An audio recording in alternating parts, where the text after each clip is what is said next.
She wrote to me at 3:20 in the morning. Nobody lies at 3:20, my darling. Nana, she says, I keep dreaming of a room in my house that isn't there. And I'm going to tell you what that room is. But first, I have to tell you the thing she didn't write down, because that's the one that matters. Same dream. Every night, 3 months now, since he went, 32 years and then a Tuesday, she's walking her own hall, the house she knows the sound of, and there's a door she's never seen, behind the wardrobe, under the stairs. Somewhere her eyes have passed 10,000 times and never once stopped, and she opens it. A whole room in there, cold as a church, thick with dust, and it's full of her things, books she'd forgotten she'd read, a dress she loved, a little wooden box, and she couldn't tell you what's in it, only that it's hers, and she stands in that cold room in her nightdress, and she weeps like something's died, and then she wakes up, and she can't tell you why she was crying. Tell me if you've had that one, love.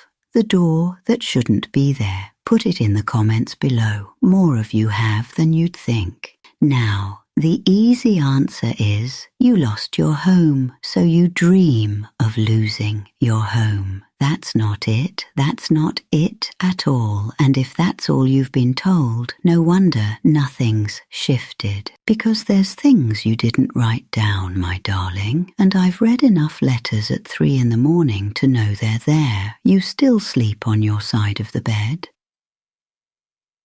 Your body still wakes at 10 to 6 for a man who isn't in the house.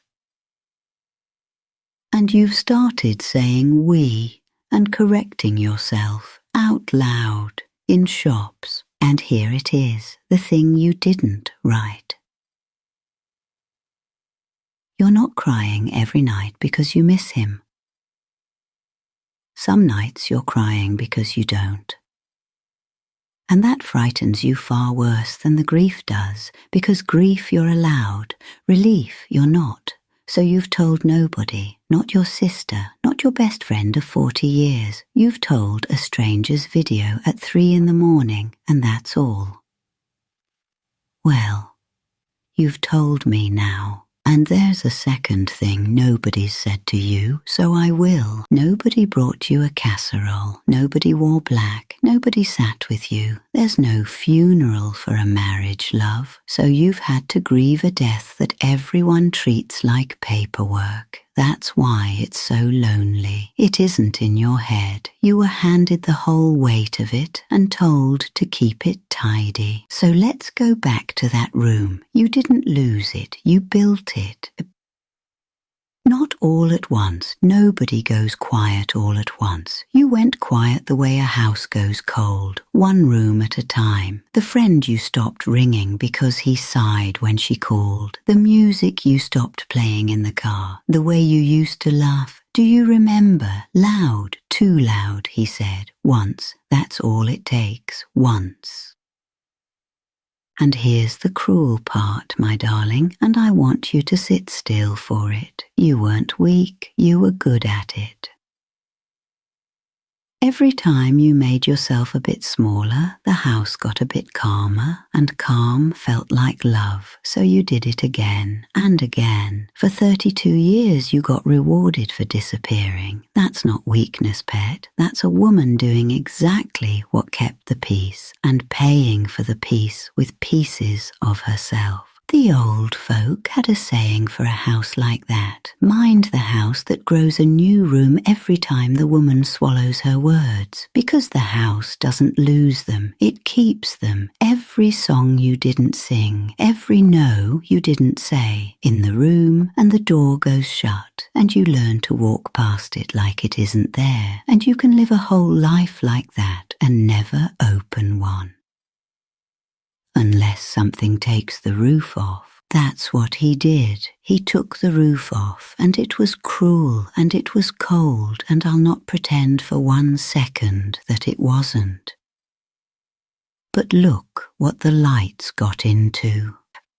You didn't dream of a room you lost, my darling. You dreamt of a room you found. He didn't take the house. He couldn't. There are rooms in you that man never once opened the door to, and they're still standing, cold, dusty, and full of your things. The books, the dress, the box you can't name. That's not grief, love. That's an inventory. And why every night? For 3 months. Because nothing in that room was destroyed. It was only put away. Quiet isn't the same as gone. And something in you has been standing at that door every single night, holding a lamp up saying, "Look, it's all still here. Come and see." That's not a warning, pet. That's the kindest thing your own mind knows how to do. And if you're sat there right now thinking she's talking about me, then your dreams are doing the same for you, love. They've been knocking a while, haven't they? If you want to know what yours is saying, properly, just for you, bring it to my fire at nanasybillshearth.com. That's where I read them 1-to-1. Now, you're 58 and you're frightened it's too late. They all are, and they all write it at 3 in the morning like it's something shameful. So hear me.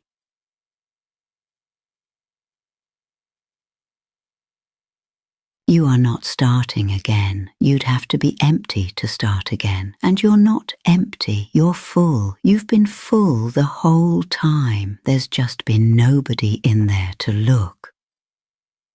And I'll not tell you to go and find yourself, my darling. That's a thing people say who've never lost anything. I'll tell you something you can actually do. 1 room, this week. Just the one. Ring the friend, play the song in the car, laugh too loud in an empty kitchen and let the walls have it. Not because it fixes anything, because it's yours, and it's been yours the whole time, and the door was never locked. It was only shut. And you, love, the one still sat there watching. You've a room like that. You know the one. Tell me your dream below. I read every one of them here by the fire, and one of them will be next week's story. And if you'd like to sit with me again next Sunday, you know where the fire is now. Just say you're coming and I'll leave the light on. If you want the whole of what your own dream is telling you, it's waiting at nanasybillshearth.com. The kettle's on. I'll be here.